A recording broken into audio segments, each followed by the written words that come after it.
Jesus Christian Church Incorporated Friday online service.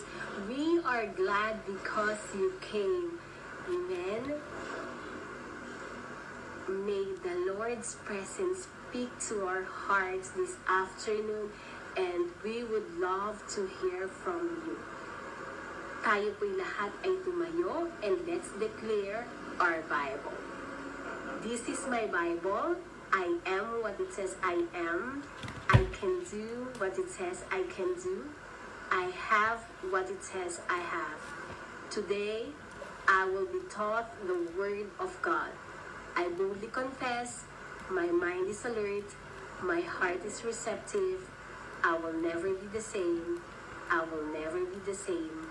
I will never be the same.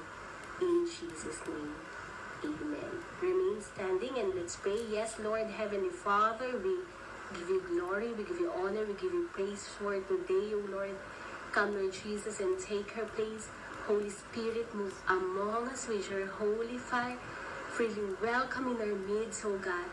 Lord, katagpuin mo po ang bawat isa sa umagang ito. Salamat, Lord God, sa presensya mo. We thank you for your great love, for your compassion, for your amazing grace. Open up our spiritual ears. Open up our spiritual eyes. Open up our spiritual heart to know you more in spirit and in truth. Ikaw po, Panginoon, ang manguna, ang mataas, ang madakila sa umagang ito. Come, Lord Jesus, and take your place. In Jesus' name we pray. Amen and amen. Ano nga po kaya ang mensahe ni Lord sa araw na ito? Amen. So for the past few weeks of the preachings, we have understood the power of ideas, your place of safety. Focus lang sa goal, kapatid. It's the third Friday of February. Madalas po every time naririnig natin ang buwan ng Pebrero. Sabi nga po nila, buwan ng pag-ibig.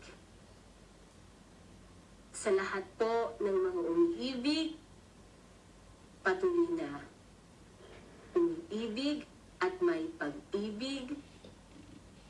At sa mga nag-aantay po ng pag-ibig, my forever. Amen?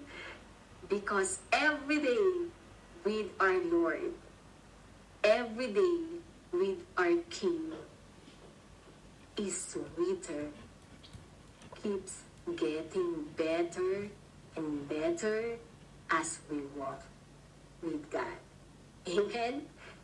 So the Lord's message for us this afternoon is entitled Unity.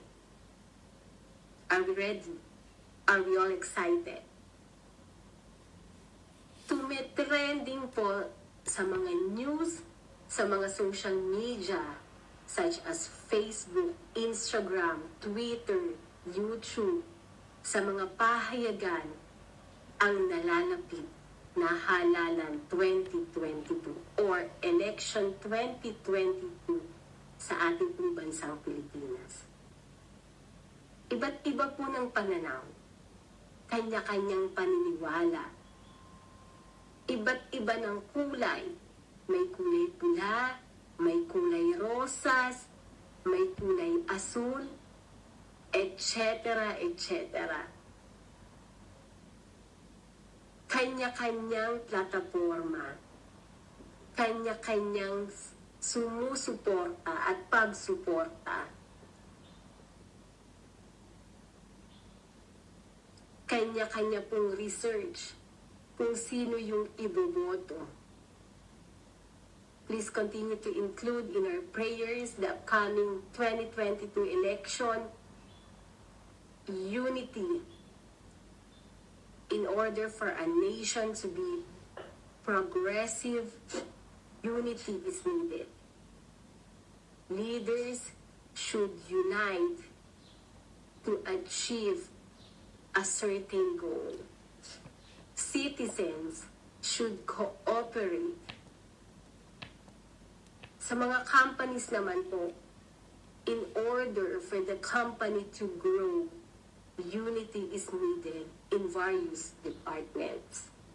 In the ministry, unity is needed as we keep moving forward from glory to greater glory. Our scripture verse for today is found in the book of Ephesians, chapter 4, verses 1 to 3.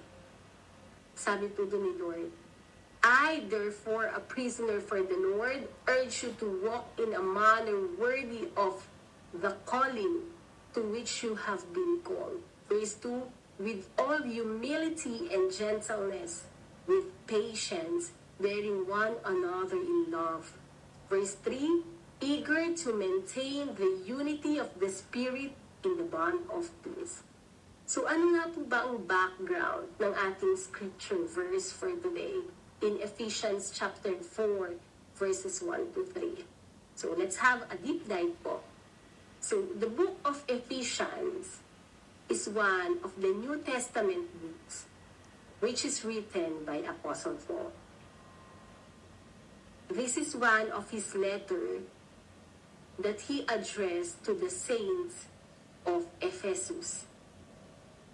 In Ephesians 4 verse 1, sabi po doon, I therefore, a prisoner for the Lord, urge you to walk in a manner worthy of the calling which you have been called.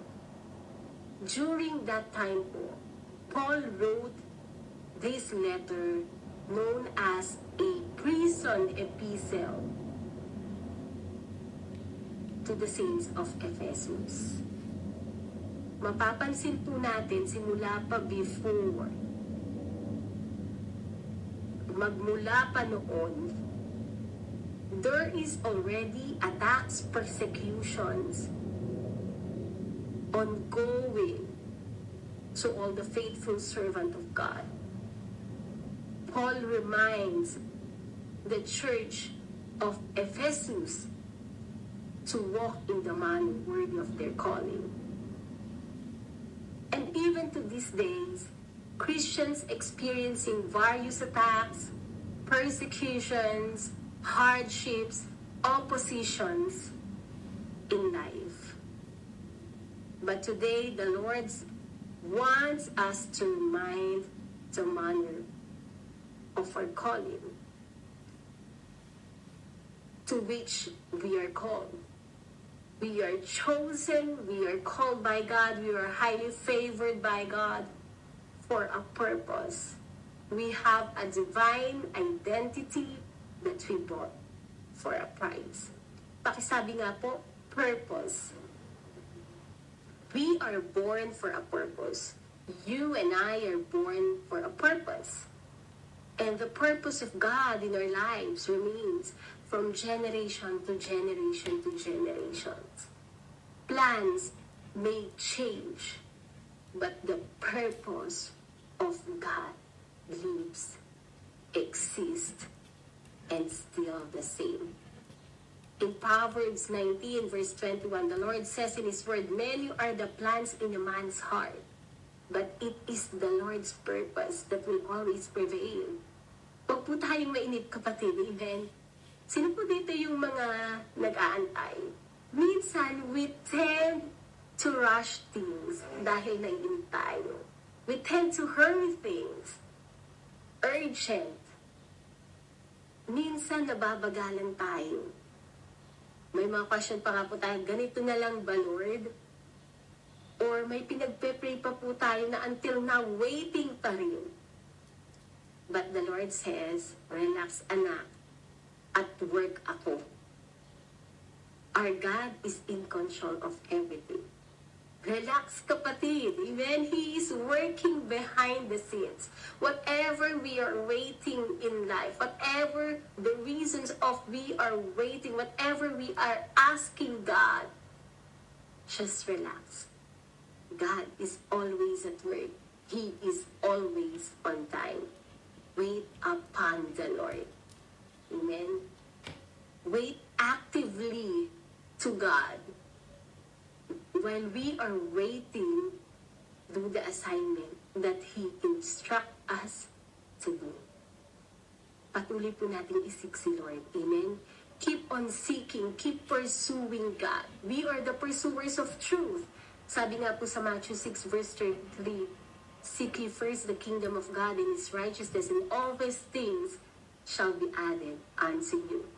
Huwag po tayo magmadali sa finished product. Amen? Patuloy po tayong dumaan sa proseso. Because on the process, in every step, we grow. At ang isang bunga po, kapag po pinitas ng hindi pa ready or hindi pa po time, mapak na po siya. Sabi nga po nila, bittersweet. Pero, kapag inantay po natin ang tamang oras, kapag inantay natin na hinog na or ripe na ang isang prutas, it tastes sweeter. Amen? Walk in the manner worthy of your calling. Ang tumawag po sa ating tapat. Amen. Ang tumawag sa iyo, sa ating kapatid, Hari ng mga hari, King of Kings, and Lord of Lords. In Psalms 24 verse 1, the earth is the Lord and the fullness thereof, the world and those who dwell therein. Heaven and earth is for God. He came here on earth to reestablish the kingdom that was lost. Jesus represents and manifests the culture of heaven here on earth. Our King owns everything. He takes care of His citizens. Amen? Hindi pa po tayo humingi. Provide na ni Lord. Amen? Because our fathers knows. Okay, sabi nga po sa katabi natin, our Father knows. Amen? Because the King takes care of His children. The King takes care of the welfare of His citizens. Kapag tinawag po tayo ni Lord, He will equip us. He will instruct us. He will guide us. He will fill us in every step. No turning back. Sabi nga po sa awit, I have decided to follow Jesus. No turning back. No turning back. Walk in the manner of our calling. Sometimes we encounter